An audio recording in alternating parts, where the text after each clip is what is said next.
ইয়া আইয়ুহাল্লাযীনা আমানু কুতিবা আলাইকুমুস সিয়ামু কামা কুতিবা আলাল্লাযীনা মিন ক্বাবলিকুম লাআল্লাকুম তাত্তাকুন। জোরে বলুন আল্লাহু আকবার। ঈমানদারেরা, তোমাদের উপরে লিখিত আকারে পাশ করে দেওয়া হয়েছে। ফরিদা শব্দ না এসে কুতিবা বলেছেন। কুতিবা মানে লিখিত আকারে পাশ করা হয়েছে, ফরিদা শব্দটা আসে নাই। আমার বন্ধুগণ, দলিল মৌখিক দলিল মজবুত হয় না, লিখিত দলিল মজবুত হয়? বলেন কোনটা মজবুত হয়? মুখে দিলাম, তোমারে দিলাম, 3 দিন পরে এটা আউট হয়ে যেতে পারে, কিন্তু যেটা লিখিত হয়, বলেন এটা কি হেরে যেতে পারে? আল্লাহ রাব্বুল আলামিন মাহে রমজানের এই সিয়ামকে লিখিত আকারে পাশ করে বলছেন, তোমাদের জন্য সিয়ামকে লিখিত আকারে পাশ করেছি, ফরজ করে দিয়েছি।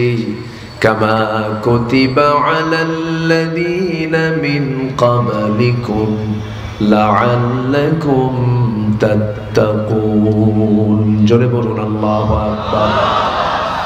যেমন করে লিখিত আকারে পাশ করা হয়েছিল, ফরজ করা হয়েছিল আগের যুগেও, তাহলে এখন এখান থেকে একটা বিষয়ে প্রমাণ হলো, রোজা শুধু এই উম্মতের না, আগের নবীদের উম্মতের জন্য। আগের নবীর উম্মতের জন্য লিখিত আকারে ফরজ ছিল। দাউদ আলাইহিস সালাম একদিন পর পর রোজা রেখেছেন। ওইদিকে একজন মহিলা, তার ব্যাপারে আল্লাহ রাব্বুল আলামিন কত আগে জানান দিয়েছেন, ক্বালাত ইন্নী নাযারতু লিররহমানি সাওমা। সেই মারিয়াম আলাইহিস সালাম যখন বিপদে পড়ে গেলেন, নবজাতক সন্তানকে নিয়ে যখন লোকালিটির মাঝে যখন চলে গেলেন, উপস্থিত জনতা তাকে বলে ফেললো, মারিয়াম তোমার লজ্জা নাই, শরম নাই? স্বামী ছাড়া এক জারজ সন্তানকে সঙ্গে করে নিয়ে তুমি চলে আসছো, তোমার তো শরম টরম কিচ্ছু নাই। সেই সময় আল্লাহ তাকে বলেছিলেন, মারিয়াম তুমি কোনো কথা বলবে না, শুধু বলবো আমি রোজা আছি। আমি কি আছি? তিনি যে রোজা ছিলেন, সে রোজাটা হলো না খাওয়ার রোজা, না কথা বলার রোজা? হ্যাঁ, না কথা বলা। হ্যাঁ, এই তো সুন্দর জবাব দিয়েছেন। না কথা বলার রোজা তিনি পালন করেছিলেন। তিনি বললেন, আমি কোনো কথা বলবো না, যেই কথা তোমরা বলতে চাও, আমার নবজাতক সন্তানের দিকে আমি ইঙ্গিত দিয়ে দিলাম, তার সঙ্গে তোমরা কথা বলো। সবাই এই কথাটাকে হাসির মতো মনে করে বলল, হাসির ছলে বলল, মারিয়াম তো পাগল হয়ে গেছে, ছোট্ট বাচ্চা কেমন করে কথা বলবে? 3 দিনের বাচ্চাকে কথা কয় নাকি? মনে হয় মারিয়াম পাগল হয়ে গেছে। একজন অবহেলার সুরে, অবহেলার চোখে নখটা ইঙ্গিত দিয়ে বাচ্চার দিকে তাকায় বলছে, তোর মা তোর সঙ্গে কথা বলতে বলে, তোর পরিচয়টা কি? এবার দোলনায় তাকে ছোট্ট সন্তান জবাব দিচ্ছে, ক্বালা ইন্নী আবদুল্লাহি আতানিয়াল কিতাব ওয়া জাআলানি নাবিয়্যা। জোরে বলুন আল্লাহু আকবার। সঙ্গে সঙ্গে ওই জবাব দিচ্ছেন, নবজাতক জবাব দিচ্ছেন, আমি হলাম আল্লাহর গোলাম, আল্লাহ পাক আমাকে ইনজিল কিতাব দিয়েছেন, ওয়া জাআলানি নাবিয়্যা, আমি হলাম আল্লাহর নবী। খবরদার, একজন নবীর মার সঙ্গে তোমরা কেউ বেয়াদবি আচরণ করতে পারবা না। জোরে বলেন আল্লাহু আকবার। সম্মানিত ভাইয়েরা, শুধু যদি মনে করি আমরা যে না খেয়ে আছে এটা আমার রোজা, না, কথা না বলা এটাও রোজা। কোন কথা না বলা? কোন কথা না বলা? যে কথা বাজে কথা, যে কথা অর্থহীন, অপ্রাসঙ্গিক, অপ্রয়োজনীয়, মিথ্যা, গীবত, এই জাতীয় কোনো বাজে কথা ঈমানদার কখনো, একজন রোজাদার কখনো তার মুখ থেকে বের করতে পারে না। তবে রোজার বাইরে বললে সমস্যা নাই। হ্যাঁ, আজ থেকে সমস্যা আছে। বাইরে না বলার জন্যই তো 11 মাস না বলার জন্যই দিয়েছেন এই মাস একটানা 30 দিন। কয় দিন? 30 দিন ট্রেনিং নাও। যেন এই ট্রেনিংটা 11 মাস যেন কাজে লাগাতে পারে। কারণ অভ্যাস তো সহজে বাদ দেওয়া যায় না। অভ্যাস কি সহজে বাদ দেওয়া যায় না? এই জন্য 30 দিন একভাবে এক অভ্যাস চললে এটা ঠেলে চলে যাবে 11 মাস। এই জন্য আল্লাহ পাক রোজা একদিন দিয়েছেন না 1 মাস দিয়েছেন? 1 মাস দিয়েছেন। আমার বন্ধুগণ, সহিহ হাদিস রাসূল বলেছেন, খুব কড়া হাদিস, শক্ত হাদিস। এই হাদিসটা যখন আমি মনে করি তখন মনে হয় কয়জন লোকের রোজা কবুল হয়?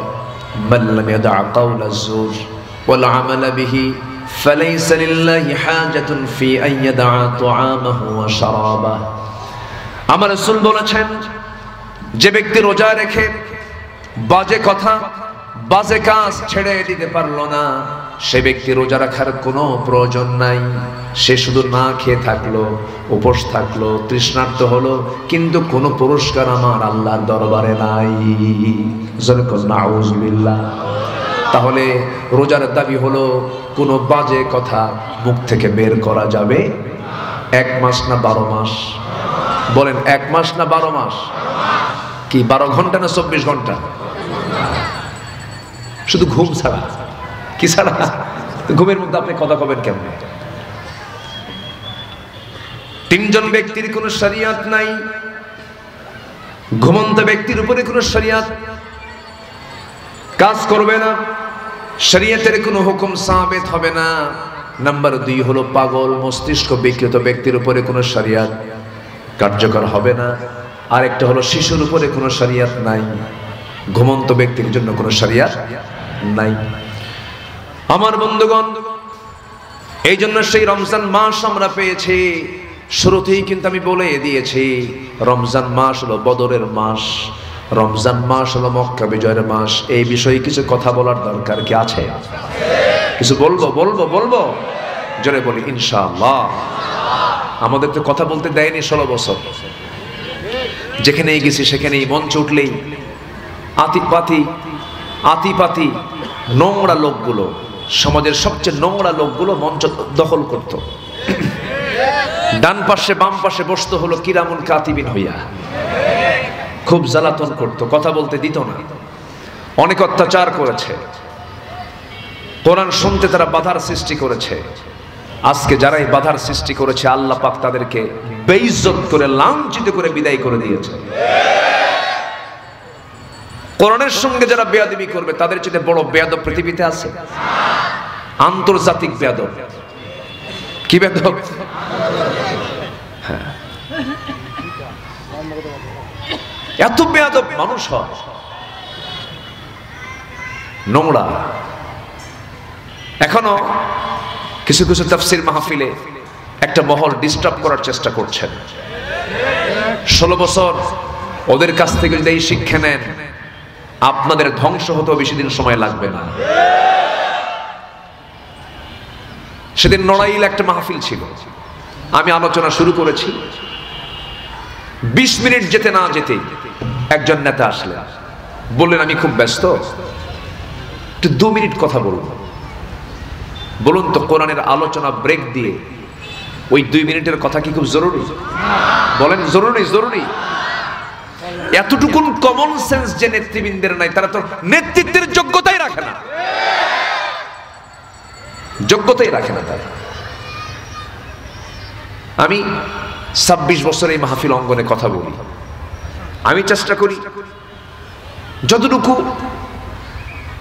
ভারসাম্য রক্ষা করে, আল্লাহ যেমন করে কথা বলতে বলেছেন, অকুলু লিন্নাসি হুসনা, মানুষের সঙ্গে যখন কথা বলবে সুন্দর করে কথা বলবে, উত্তম কথা বলবে। ওমান আহসানু কওলাম মিম্মান দাআ ইলাল্লাহ। তা আমি এক পর্যায়ে বলে ফেলতে বাধ্য হলাম যে ভাই, একজন মেহমান আসছেন, তো 2 মিনিট উনি কথা বলবেন। জনগণ সব দাঁড়ায় গেছে, বললে হুজুর আমরা অন্য কোনো কথা শুনবো না, চলে গেলাম। একটা লোক সামনে নাই, সব চলে যাচ্ছে। পরে কমিটি বলল, হুজুর এই লোকগুলো আটকানোর মতো ক্ষমতা আমাদের নাই, আপনি একটু বসেন। পরে বসলাম, আল্লাহর মেহেরবানি সব মাহফিলে বসে গেল। ওনারা একটা নীরব আন্দোলন করলো, যে কোরআনের ভিতরে বাজে কোনো কথা চলবে না। আমার দেশে এরকম সুপার ক্লাস কিছু বেয়াদব আছে, আছে না? বলেন তো আছে না? নাই? কোরআন যেখানে আছে সেখানে আর পৃথিবীর অন্য কোনো কথা চলবে না, এটাই তো বাস্তবতা। সম্মানিত ভাইয়েরা, আল্লাহ পাক একটা অনুকূল পরিবেশ দিয়েছেন, এটাকে আমরা কাজে লাগাবো। এটাকে আমরা কাজে লাগিয়ে আগামীর দেশ আমরা গড়তে চাই, কোনো ব্যক্তির মতবাদ দিয়ে নয়, মানুষের তৈরি করা বিধান দিয়ে নয়। আমরা কোনো ব্যক্তির পূজা করি না, আমরা কোনো দলের অন্ধ আনুগত্য করি না, আমরা সেই দলের অন্ধ আনুগত্য করি যে দল আল্লাহ দিয়েছেন। যে দল কে দিয়েছেন? আল্লাহ দিয়ে। কোনো ব্যক্তির আমরা অন্ধ আনুগত্য করি না, যে নেতার নেতৃত্ব মানি আল্লাহ এবং রাসূলকে সামনে নিয়ে তাকে মানি। সে যদি আল্লাহ এবং রাসূলের বিরুদ্ধে চলে যায়, সে নেতৃত্বের মুখে আমরা জুতা মারি। فإن تنازعتم في شيء فردوه إلى الله والرسول। সব দেখা তো শেষ করলাম আমরা।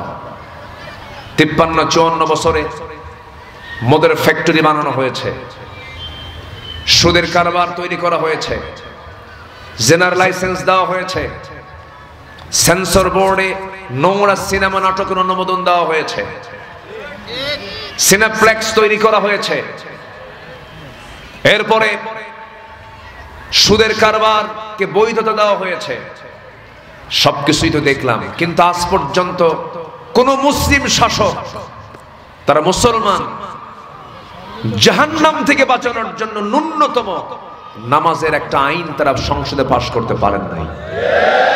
এখান থেকে প্রতীয়মান হয় যারাই ছিলেন তারা কেউ আমাকে আপনাকে জাহান্নাম থেকে বাঁচানোর চিন্তা করে না। অতএব সব দেখা শেষ, আগামীর দেশ হবে কোরআনের দেশ। সব সরকার দেখা শেষ, আগামীর সরকার হবে কোরআনের সরকার, নামাজের সরকার। রাজি আছেন কারা কারা? হাত উঁচু করে দেখান মুসলমান।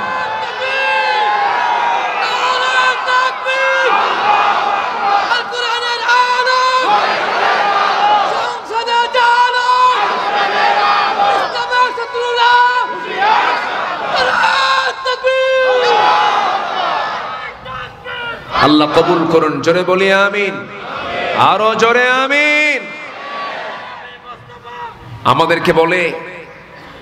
আমাদেরকে বলে হুজুর রাজনীতির কোনো কথা বলবেন না, কম কুকাম করবার আমরা দোয়া করে দেব। হ্যাঁ, এইগুলো দিন শেষ।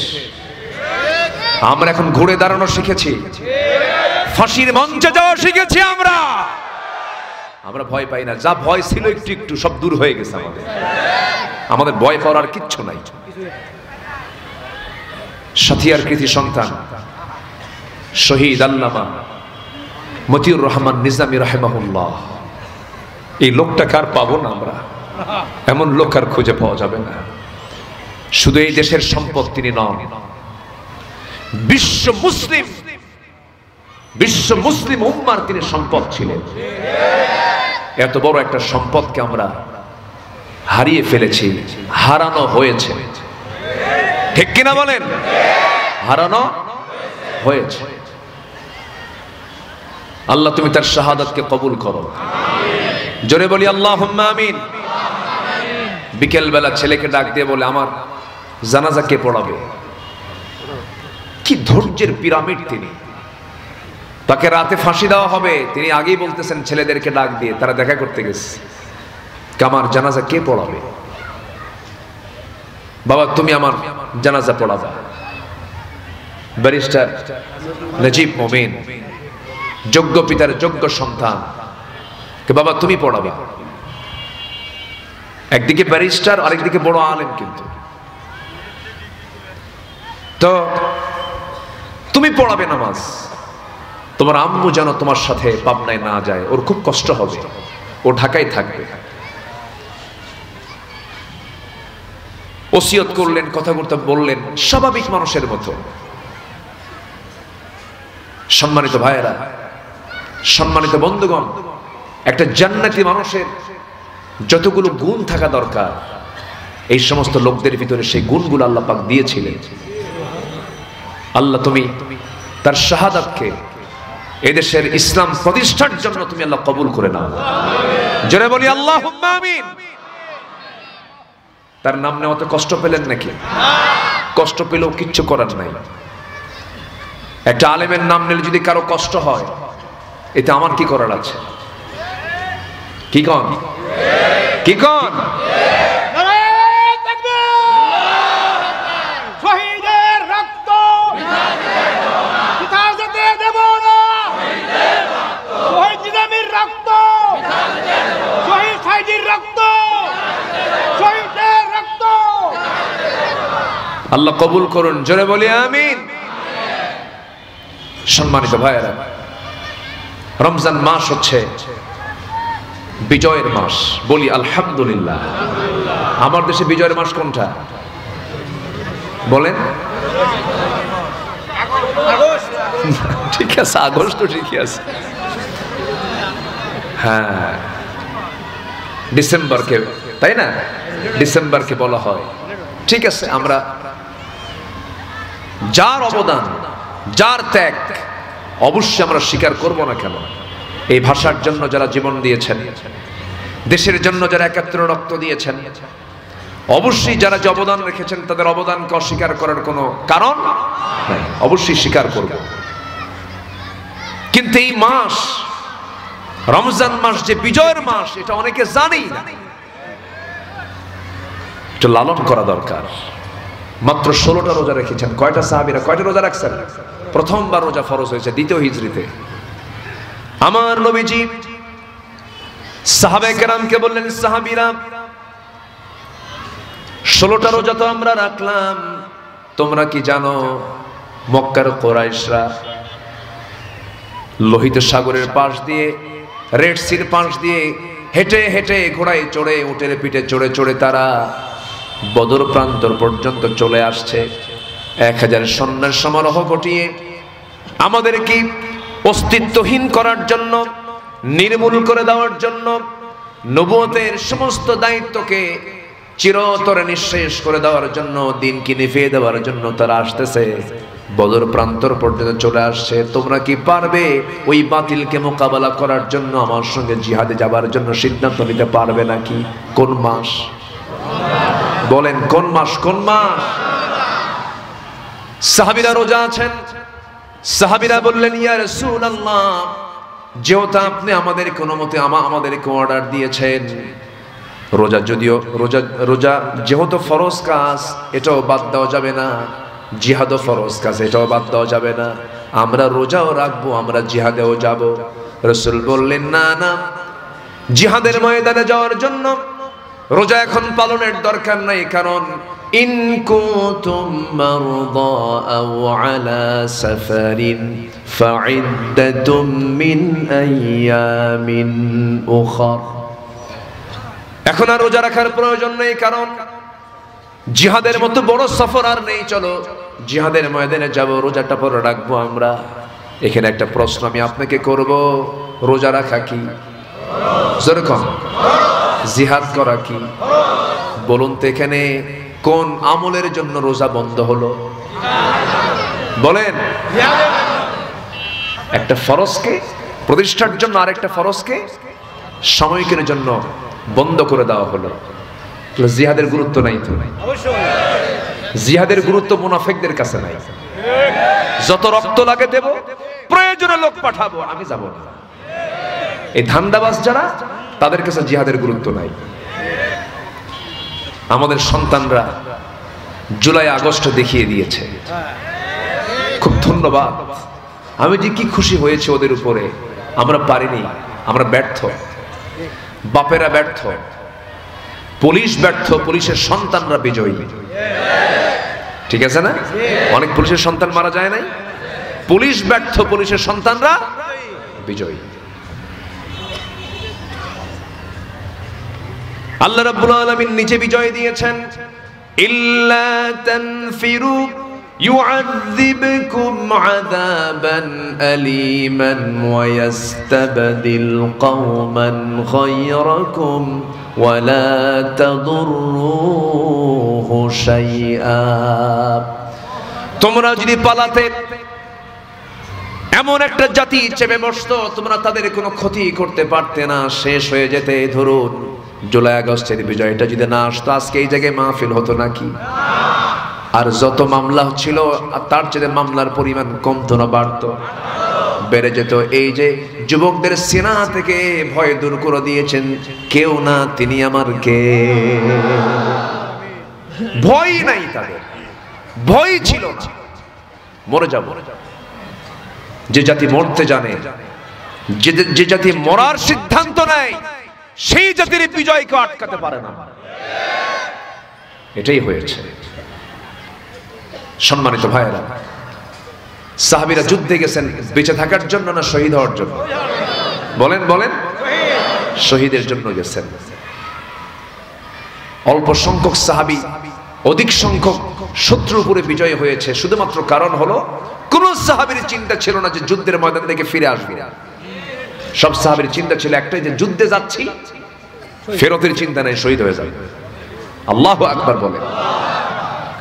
সম্মানিত ভাইয়েরা, আমার নবীজি রমজান মাসে 17তম রমজানের দিন সকালবেলা সাহাবীদেরকে রেডি করে ফেললেন। তার আগের দিন থেকেই 311 জন হয়েছে, 311 জন।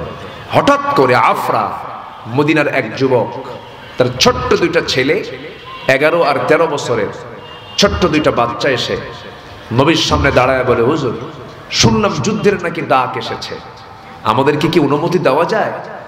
আমার রাসূল বললেন, তোমরা ছোট মানুষ, পারমিশন দিতে পারবো না, তোমরা যাবে না যুদ্ধে। বড়জন বলে, হুজুর কেন? আমরা ছোট, তোমরা ছোট। হুজুর আমি তো বড় আছি, ও তো ছোট, আপনি অন্তত আমাকে দেন। ছোটজন বলে, ইয়া রাসূলুল্লাহ, ও যদি পারমিশন পায় আমিও পাবো। কেন? ও লম্বায় শুধু বড়, কিন্তু শক্তি আমার গায়ে বেশি। সুবহানাল্লাহ বলবেন না? এগুলো সব কোন মাসের ঘটনা? বলেন কোন মাসের ঘটনা? 17তম রমজান। আর 17তম রমজানে আমার দেশের রোজাদাররা কি কাজে ব্যস্ত হয়ে জানেন? মার্কেটে কি কিনবা, ঈদে কি হবে, এবার কোন ড্রেস দিয়ে ঈদ জামাত হবে, এগুলোর চিন্তা। তাদের চিন্তা দেখেন। আমার বন্ধুগণ, আমার নবীজি ছোট্ট দুইটা বাচ্চারা কথা শুনে দারুণ খুশি হয়ে গেলেন। আমার নবীজি বললেন, কেমন করে তোমার শক্তি বেশি একটু দেখায় দাও তো। দুজন লড়াই নেমে গেছে, কুস্তিতে নেমে গেছে। বড়জন ছোটজনকে নিচে ফেলে দিয়েছে। ছোটজন বড় ভাইয়ের কানের মধ্যে মুখ ঢোকায় দিয়া কয়, আমি তো জানি আমি তোর সাথে শক্তি কম পাই, কিন্তু তুই একা একা যাবি, একা একা ঘুমাই না, সব একসঙ্গে আমরা একা একা, আমরা দুজন মিলে ঘুমাই, দুজন মিলে খেলি, দুজন মিলে খাই। তুমি আমাকে ছেড়ে একা একা যুদ্ধে যাবে, এটা কেমন করে হয় ভাই? গায়ের শক্তি কমায় দাও, বুকের উপরে একটা বার একটু বসি। রাসূল যেন বুঝতে পারেন আমি তোমার চাইতে শক্তিশালী। আমার নবীজি টের পেয়ে গেলেন। ছোট্ট দুইটা বাচ্চাকে বগলের নিচে রেখে হাত দুইটা আসমান দিকে উঠায় নিয়ে বলছেন, আকাশের মালিক আল্লাহ, এদের গায়ের জোর নাই, কিন্তু যে জোর সবচেয়ে বেশি প্রয়োজন, ঈমানের জোরটা আছে। পারমিশন দিয়ে দিলেন। 311 থেকে 313 হয়ে গেল। বরকতের সংখ্যা, বদরের সাহাবীর সংখ্যা কত বলেন? 313 জন। একটি অসম যুদ্ধ ইতিহাসে, এই যুদ্ধকে অসম যুদ্ধ বলা হয়েছে। জনসংখ্যার বিশাল কম বেশি ছিল। কাফিরদের সংখ্যা ছিল 1000, মুসলমানদের সংখ্যা ছিল 313 জন, প্রায় 2 গুণ বেশি। আমার বন্ধুগণ, আমার নবীর পক্ষে কোনো ঘোড়া ছিল না, তরবারি পরিমাণ মতো ছিল না। খেজুর গাছের ডাল কিছু কিছু সাহাবীর হাতে দিয়েছিলেন। যুদ্ধের ডাক যখন চলে এলো, আমার নবীজি মদিনা থেকে 80 মাইল অতিক্রম করলেন। কত মাইল বলেন? 80 মাইল। ওইদিকে আবু জেহলরা চলে আসছে প্রায় 350 মাইল। চেষ্টা কিন্তু ওদেরও কম না। ওয়াল্লাযীনা আমানু ইউকাতিলুনা ফি সাবিলিল্লাহ ওয়াল্লাযীনা কাফারু ইউকাতিলুনা ফি সাবিলিত তাগুত। ওরাও কিন্তু তাগুতের পক্ষে যুদ্ধ করে। 350 মাইল অতিক্রম করে বদর প্রান্তরে যখন পৌঁছে গেছে, রাসূল বদরে চলে গেলেন। আমি নিজের চোখে এগুলো বারবার দেখতে যাই, যখনই যাই মক্কা মদিনায় তখন দেখতে যাই। আমার নবীজি যে পাশে দাঁড়িয়েছিলেন সেই জায়গা ছিল বালুর জায়গা, বালুর পাহাড়। বালুর ভিতরে যত বড় সাহসী মানুষ হোক না কেন, যত শক্তিশালী মানুষ হোক না কেন, বালুর উপরে বালুর মধ্যে যখন পা চলে যায় কোনো শক্তি থাকে না, দুর্বল হয়ে যায়। সাহাবীরা বললেন, ইয়া রাসূলুল্লাহ, যুদ্ধ করতে আসলাম রমজান মাসে তাকওয়া অর্জন করে, কিন্তু যুদ্ধ যে করব গায়ের কোনো শক্তি পাচ্ছি না, পায়ের কোনো শক্তি পাচ্ছি না, কেন? এই বালুতে হাঁটবো কেমনে? আমার নবীজি আকাশের দিকে তাকালেন, দোয়া করলেন, আকাশে ঘন মেঘ জমা হয়ে গেল।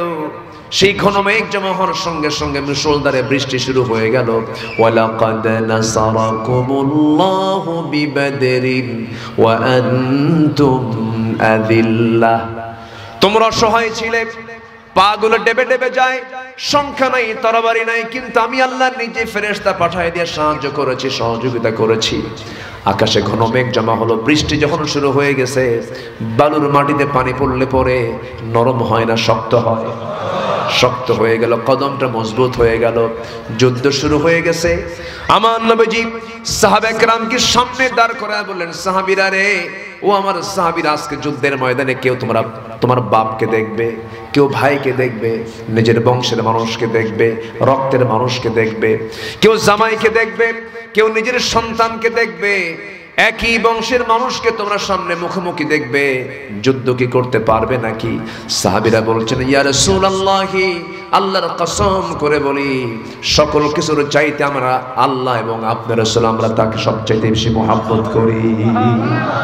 কুল ইন কানা আবাউকুম ওয়া আবনাউকুম, আল্লাহ পাক সূরা তাওবার 24 নম্বর আয়াতে 8টা জিনিসের চাইতে রাসূলকে বেশি মহব্বত করতে বলেছেন, তিনি আমার কে? ও জিহাদিন ফি সাবিলি, এবং জিহাদকে মহব্বত করতে বলেছেন, তিনি আমার কে? আল্লাহ তাআলা। আমার বন্ধুগণ, তাই হয়ে গেল জিহাদের ময়দানে বদর যুদ্ধের প্রান্তরে সাইয়েদনা আবু বকর দেখলেন সাইয়েদনা আবু বকরের ছেলে দেখছেন তার বাবাকে, উবাইদা দেখলেন তার বাবাকে, জাররাকে দেখলেন যুদ্ধের ময়দানে দেখে একটা বছর দেখে নাই, তরবারি গোটায় নিয়ে ফিরে আসতেছেন, আব্বাকে মারবো না আমি। পরক্ষণেই মনে হয়ে গেল আমার জন্মদানকারী পিতা হতে পারে, কিন্তু সে তো দিনের দুশমন, আজকে যদি আমি তাকে ছেড়ে দেই, আমার বাপ মনে করে কিয়ামতের দিন আল্লাহ পাক আমাকে মুনাফিকের কাতারে দাঁড় করাতে পারেন।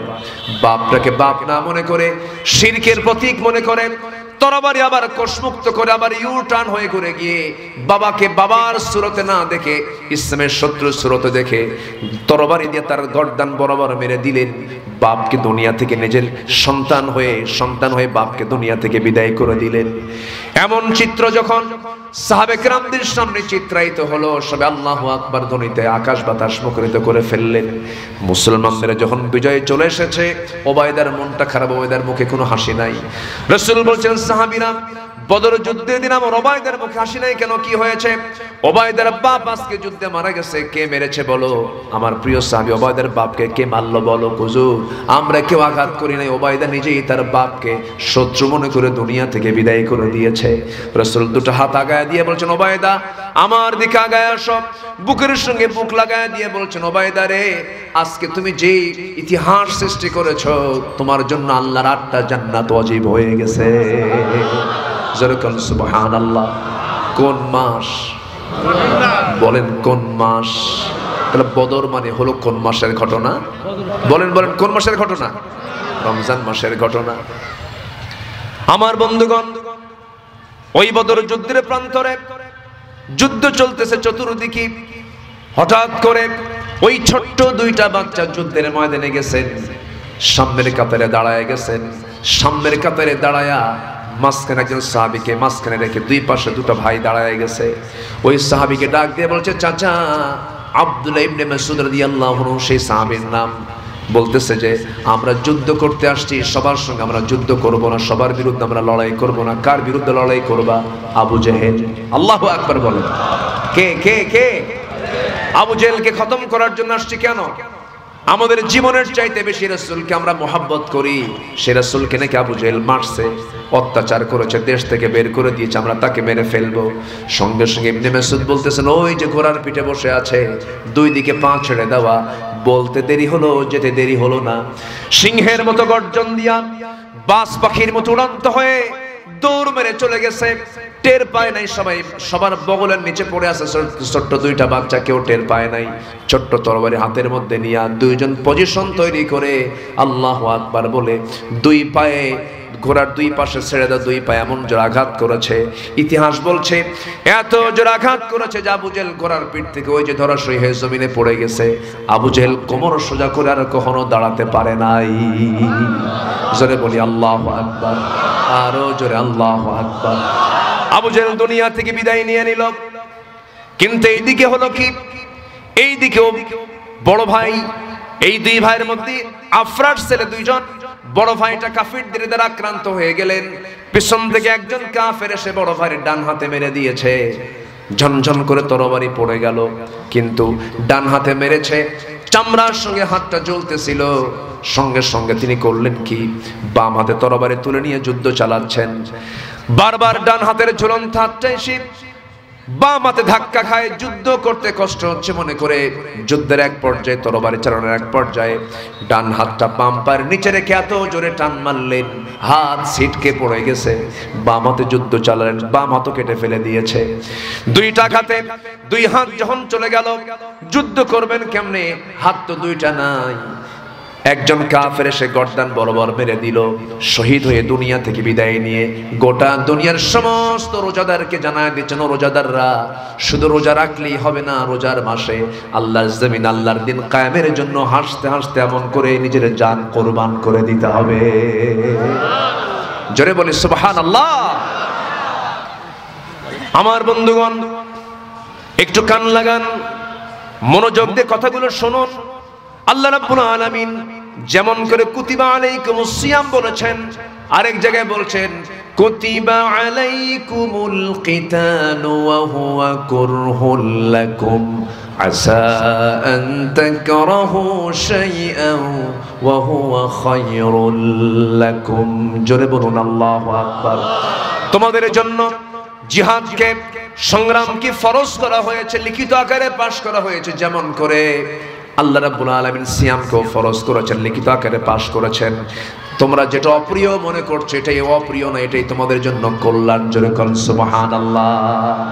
আবু জেহেল খতম হয়েছে প্রাপ্তবয়স্ক পুরুষের হাতে না নাবালকের হাতে? বলেন বলেন বলেন। ফেরাউন খতম হয়েছে শক্তিশালী কোনো কিছুর কাছে না মশার কাছে? বলেন কার কাছে? ফেরাউন দুনিয়া থেকে নমরুদ বিদায় হয়েছে মশার কাছে। ফেরাউন বিদায় হয়েছে পানিতে চুবান খেয়ে। এই দুনিয়াতে যারা ফেরাউন শাস্তে চান, এই দুনিয়াতে যারা নমরুদ শাস্তে চান, এই দুনিয়াতে যারা আবু জেহেল শাস্তে চান, ইতিহাস থেকে শিক্ষা নিন কেমন করে তাদের পতন হয়ে গেছে। সময় তো খুব কম। হ্যাঁ, বুঝতে পেরেছি, ঠিক আছে। আমি যতক্ষণ আছি আমাকে সময় দিচ্ছেন তো নাকি? আজান কয়টায়?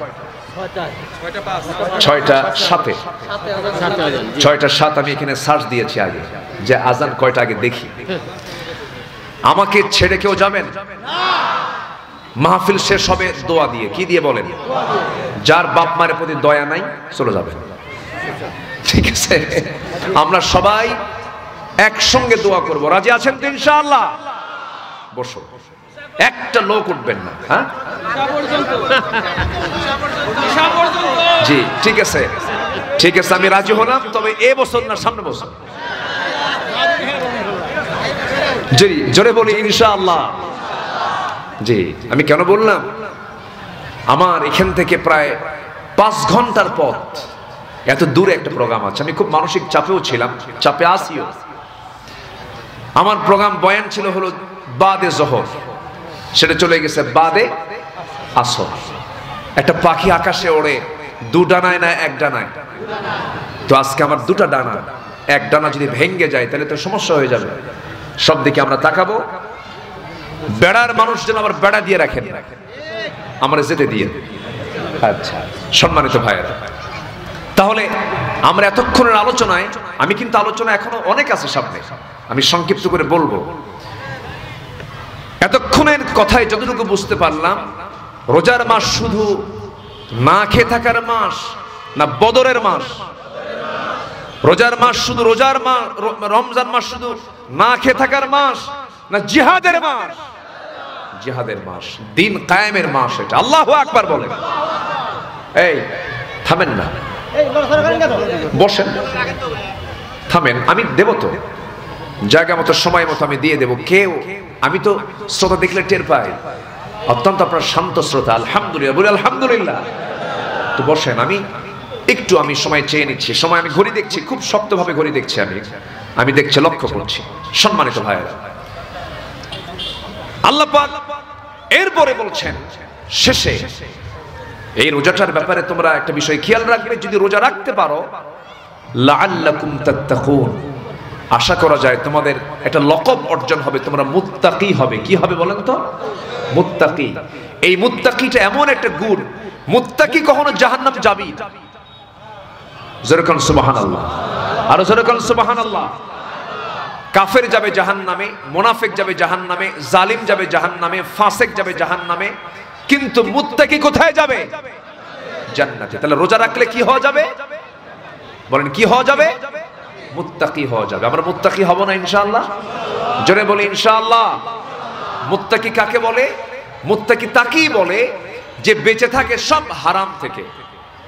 মুত্তাকি তাকে বলে, শর্ট করে বলছি, মুত্তাকি তাকে বলে যে বেঁচে থাকে সব হারাম থেকে। ওয়াকিয়ুন থেকে এসেছে মুত্তাকি, তাকওয়া। ওয়াকিয়ুন মানে হলো বেঁচে থাকা, পরহেজ থাকা সকল হারাম থেকে। সকল হারাম থেকে যে থাকবে দূরে, সে হবে জান্নাতের মেহমান। আল্লাহু আকবার বলে। কিন্তু রমজান মাস আমার দেশে হোটেল বন্ধ না খোলা? বেড়া থানারও যে সমস্ত হোটেলগুলো আছে বন্ধ না খোলা? বরঞ্চ লেখা থাকে হোটেলের সামনে পর্দার সহিত ভিতরে খাওয়ানোর ব্যবস্থা আছে। আছে না নাই বলেন তো? আছে। এগুলো রোজার মাসের হক নয়, এগুলো সব বন্ধ হয়ে যাবে। শুধু রোজার মাসে মদের দোকান বন্ধ হবে না, শুধু রোজার মাসে খাবার হোটেল বন্ধ হবে না, সুদের কারবার শুধু রমজান মাসে বন্ধ হবে না। আল্লাহর জমিনে দিন কায়েম হলে পরে সকল হারাম 24 ঘন্টা বন্ধ হয়ে যাবে। অতএব ইসলামের সব হুকুম মানার জন্য একমাত্র ইসলামকে পৌঁছে দিতে হবে রাষ্ট্রীয় পর্যায় পর্যন্ত, তাহলে ইসলামকে পরিপূর্ণ মানা সম্ভব, তাছাড়া সম্ভব না। আপনি যত বড় পীর হন না কেন, রাস্তায় চলতে গেলে আপনি আল্লাহর হুকুম মানেন না, মানুষের হুকুম মানেন। রাস্তায় যখন হাঁটেন, রাস্তায় যখন গাড়ি নিয়ে যান, তখন কি আল্লাহর হুকুম মানেন? কার হুকুম মানে না? আল্লাহ বলছেন ডান পথে চলো, ডান রাস্তা দিয়ে চলো, ডান পথে তোমাকে চলতে হবে। কিন্তু আমরা চলি কোন পথে? বাম পথে। এটা গভর্নমেন্টের আইন, মানুষের আইন। আল্লাহ বলছেন ডানে চলো, আর আমাদেরকে চালাচ্ছে কোথায়? বামে। আপনি যদি এখন ডানে যেতে নেন, আপনি কি আল্লাহর হুকুম মানতে গিয়ে ঠিক থাকবেন না মামলা খাবেন? বলেন বলেন বলেন। তাহলে আমার দেশে আমি যদি ইসলাম মানতে যাই, আমি কি স্বাভাবিক থাকবো না? আমি মামলা খাবো, মামলা খাবো। অতএব আমি আল্লাহর হুকুম মানতে চাইলেও আমি মানতে পারবো না যতক্ষণ না পর্যন্ত ইসলাম তার রাষ্ট্র পর্যন্ত পৌঁছে না যাবে।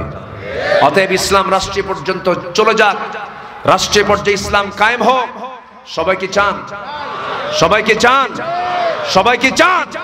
কারা কারা চান? দু হাত উঁচু করে দেখান মুসলমান।